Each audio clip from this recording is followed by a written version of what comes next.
everyone, welcome back to my channel. It's so good to have you here with me. Thank you so much for joining me.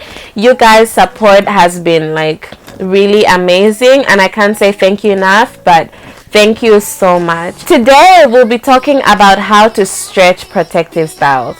Does that make sense? Well, like, you know how pro stretch relaxes, so like how to go for a long period of time without having to go to the salon, get your weave in, your braids in, or whatever else that you do. This is what has worked for me. That's my disclaimer, and it could be helpful for you. So if you're interested in knowing how I managed and have so far managed to go for the last 6 months without having my hair touched by anybody else but me, then please keep watching.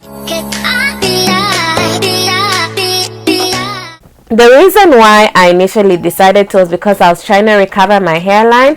As I've mentioned in previous videos, I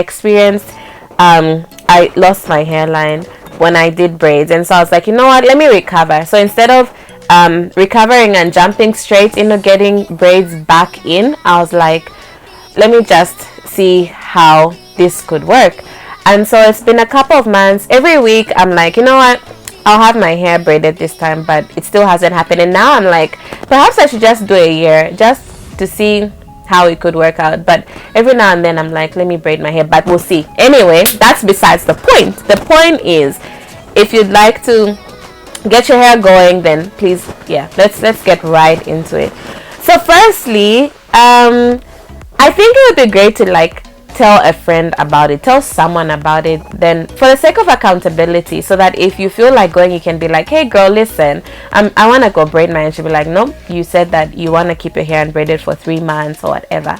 So I think you should let someone know, and someone who's passionate about your hair as well. Don't go to someone who thinks natural hair is bleh and then be like, I wanna, or healthy hair. Someone who's unbothered about healthy hair, that's not the person. So you need to find someone who'll be like, you know what, I got you. Then when you call them up or text, because people now have phobias for calling, so when you text them and say, hey girl, listen, or hey boy, could be a boy, hey listen, I wanna have my hair braided, they'll be like, nope, you said you wanna go 3 months, you have 2 months to go, so do something else with your time and your life. So yeah. Number 2 is to get the right products. So have the right products that you need to help you enjoy the time that you're spending with your hair. And get a good moisturizer, because you want your hair to grow in the period of time that you'll have it for. So the reason why we believe braids make our hair grow is because they help us retain length better.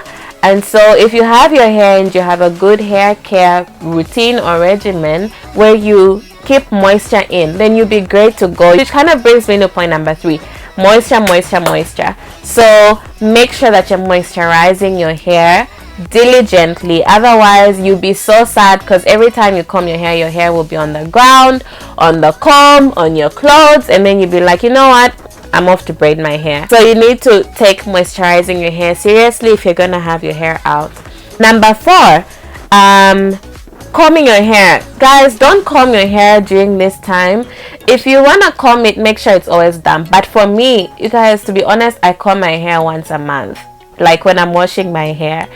So don't comb your hair. If there's things you can do without doing it, don't. If you get a comb in your hair, spritz it with water so it's damp, and then get the comb through your hair. Otherwise, again, you will break your hair, which you're trying to avoid. Number 5, I'll put it the way I did it. I wash my hair once a month while I've had my hair out.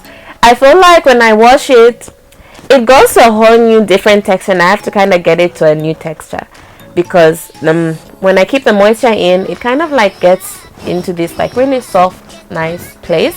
Then when I wash it, I'm kind of back to square one with getting the product in, so that it's like much easier to deal with. So if you can avoid washing your hair once a week when you're trying to do that, then please do. I know some people swear by washing hair once a week or twice a week, maybe, but for me, what worked for me was washing my hair once a month. And when you wash it, deep condition it every time you wash it. It's been great that way. I was advised to do bentonite every month, so I'm trying to get into that. So I'll let you guys know how it goes. Number 6 is to do styles that are super easy. So find the styles that can, like on the go styles. So for me, you guys, as you can see, the high puff, just it's easy for me. As long as you can slick this part, you guys, the puff will speak for itself.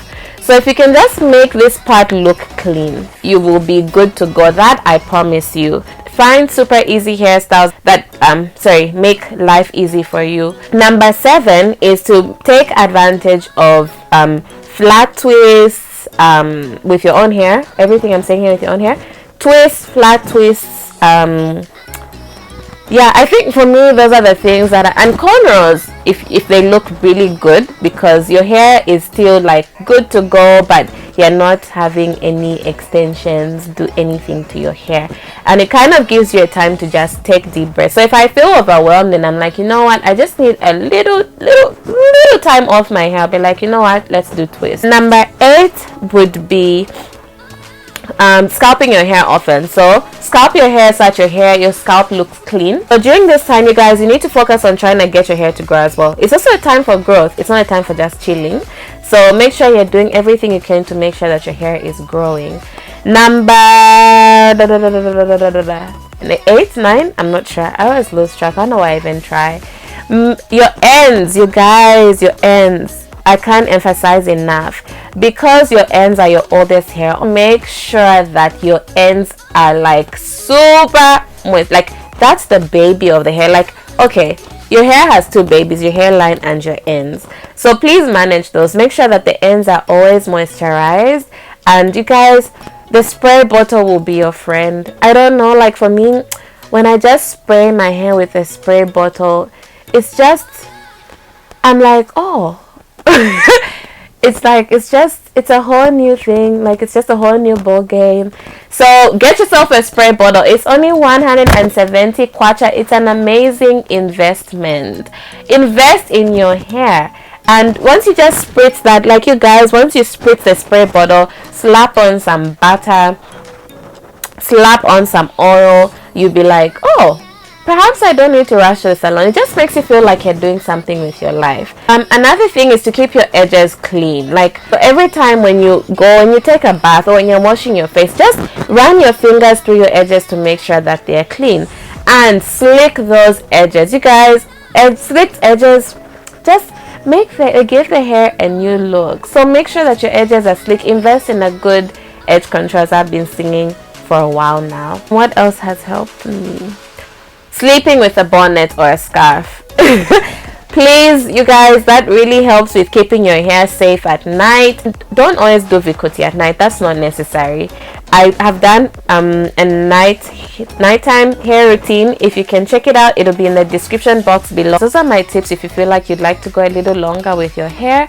And I hope it was helpful for you. If you like this video, give it a massive thumbs up.